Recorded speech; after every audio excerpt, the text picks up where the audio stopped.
Hello my dear friends, and welcome back to another Star Wars video. It is I coming at you once again, your favourite galactic hostess, Star Wars Meg. And today we have something really out of the blue. I was originally going to make a video about Andor Season 2, but this is breaking news. The former writer, or should I say one of the former writers of the Rey movie, has decided to speak out. He's decided to share his experience of what it was like working with Lucasfilm, the good and the bad. I'm talking about Stephen Knight, and in his choice of words, he was very cordial and very gracious, but you get the sense he's a bit disappointed, and he left things rather vague. Let's take a look at the quote. This comes from The Telegraph. There's a system, and when you engage with it, you know what it is. You do your bit, you turn in your draft or drafts, as I did, and then the system moves on. I fully expect that substantial amounts of what I did will be in the movie. Who knows? But that's the expectation. And so reading this, my dear friends, we can infer a couple of things. It is certainly a brief quote, but it reveals quite a lot. From the sounds of it, Stephen Knight wasn't told very much. We've heard this with other creatives who used to work at Lucasfilm. They worked on a project, then radio silence. Their writing services were just no longer required. There was no formal firing. They wrote a draft, or in his case a few drafts, and then they said thank you. No formal firing, but no follow-up. But it sounds as though he knew what he was getting himself into when he signed up. He talks about the system at Lucasfilm, and if you know it, you engage with it, you know what to expect, and there is no guarantee they're going to use your story, and no guarantee they need your services all the way up to production. And Stephen is right. Lucasfilm is renowned for doing this. Think about all the other creatives who worked on something Star Wars and then were let go. Del Toro's Jabba the Hutt movie, Michael Arndt wrote a draft for The Force Awakens, Colin Trevorrow and Derek Connolly on The Rise of Skywalker. The examples are countless. But like Stephen Knight says, there's a good chance some of the storylines, tropes, and characters from the early drafts do make the final version, the one now being helmed by George Nolfi. So it's not all doom and gloom. Stephen Knight does sound a bit disappointed, but he understands that is the industry, and Lucasfilm, above all other studios, is known for going through dozens of writers before a show or movie comes out. It's known for cancelled projects, creative differences. It comes with the territory, and someone as talented and experienced as Stephen Knight is just going to take this in his stride. And it's important to note, he didn't burn his relationship with Disney. 1,000 Blows has already been renewed for a season 2. But when it comes to Star Wars, his journey is done. I'm sure he's going to be credited in the Rey movie, especially if George Nolfi is building off some of his ideas. From things Daisy Ridley has said in the last year or so, I think Stephen Knight's first draft really shaped the direction of this film, even if they've gone for a different writer to finish it. Damon Lindelof's early ideas seem to have been scrapped. And believe it or not, my dear friends, that is not the only piece of Star Wars movie news we have, because the Mandalorian and Grogu trailer might be sooner than you think. With filming finished and footage prepared for D23 months ago, I think it's safe to say we're going to get our first teaser trailer at Star Wars Celebration, just over a year out, from May 2026. But it might be coming even sooner. It's just been revealed CinemaCon 2025 at Caesars Palace, Las Vegas is hosting a Walt Disney Studios presentation on April 3rd, with a preview of all of their big upcoming movies. And it's rumoured The Mandalorian and Grogu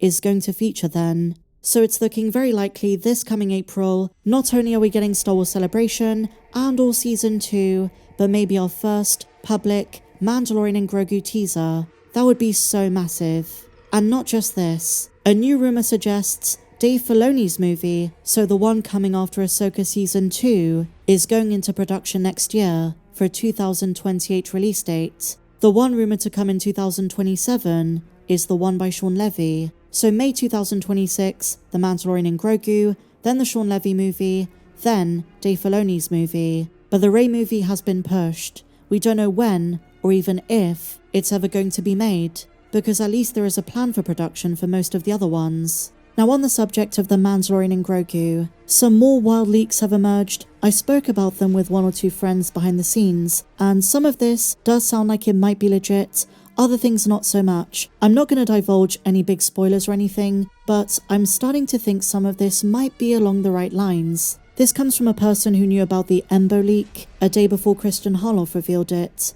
And now they're saying this. Apparently in the movie, Rotta the Hutt temporarily dies, but is revived by Grogu. So kind of similar to what we saw in Book of Boba Fett with Grogu and Boba Fett's Rancor, similar to Grogu's connection to the Mythosaur, Grogu is going to revive Rotta. And then they claim Rotta will have a lightsaber. I reckon he might be a wannabe Jedi. Apparently he looks and sounds goofy. It's fascinating because while I don't think Rotta has the Force, I reckon there's going to be a connection to the Clone Wars decades ago. Rotta is a wannabe Jedi because he has a positive association with them after he was saved by Ahsoka, and maybe they're setting up some kind of reunion, but apparently it looks goofy. And it should be said, The Mandalorian and Grogu does sound more jovial than what Dave Filoni's doing. I think it's going to be a grandiose version of The Mandalorian on the big screen. Not connected to Ahsoka, and probably not connected to Thrawn. There is going to be some Imperial remnant, but I don't think it's going to be as big as we think. I can see this movie being standalone. The leaker then turns their attention to some other upcoming stuff. So we know Lucasfilm is doing a lot with animation. We heard rumours of Tales of the Clones, Tales of the Bounty Hunters, but apparently there will also be a Tales of the Sith, with Darth Bane and Balin's backstory.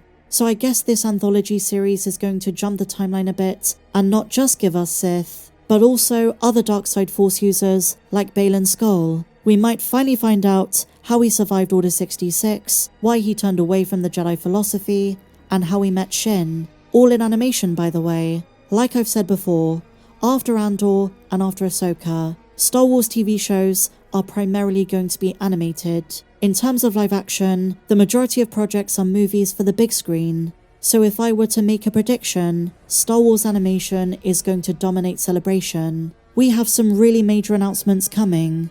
They also say there will be Clone Wars flashbacks in Ahsoka Season 2, and no other cameos aside from Obi-Wan, Anakin, and young Ahsoka Tano.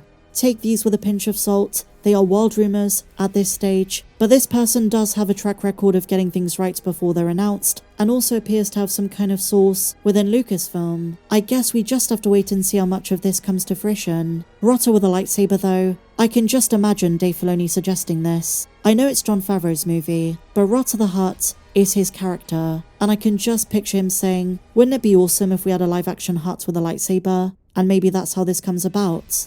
And so finally, my dear friends, in other Star Wars movie news, this one was pretty surprising. I don't know if you guys saw the body horror film The Substance. It's not everyone's cup of tea. There are moments which make you feel really queasy, but I have to say, it was one of the most ambitious, daring, refreshing, and original movies I've seen in a very long time. I thought it was great, almost reminiscent of Kubrick. But it turns out the director Coralie Fargiat is a massive Star Wars fan, and she just shared a 14-minute stop-motion Star Wars fan film that she made when she was 17, in 1993. The video is titled La Guerre des Étoiles, which means Star Wars in French, and it uses some vintage Star Wars action figures to recreate scenes from Return of the Jedi. And she says she's proud. She made a Star Wars fan film using her family's camcorder. Although it was an amateur endeavour, she is a big Star Wars fan. And you know what? If they ever decided to do a Star Wars horror, who knows, maybe it's a good match. Now don't get it wrong, her movies are generally nothing to do with space fantasy,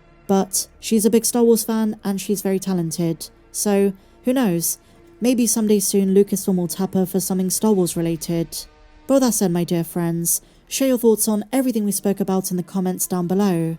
If you enjoyed this video, please be sure to give me a big fat thumbs up, subscribe if you're new, check me out on socials, and may the Force be with you, always.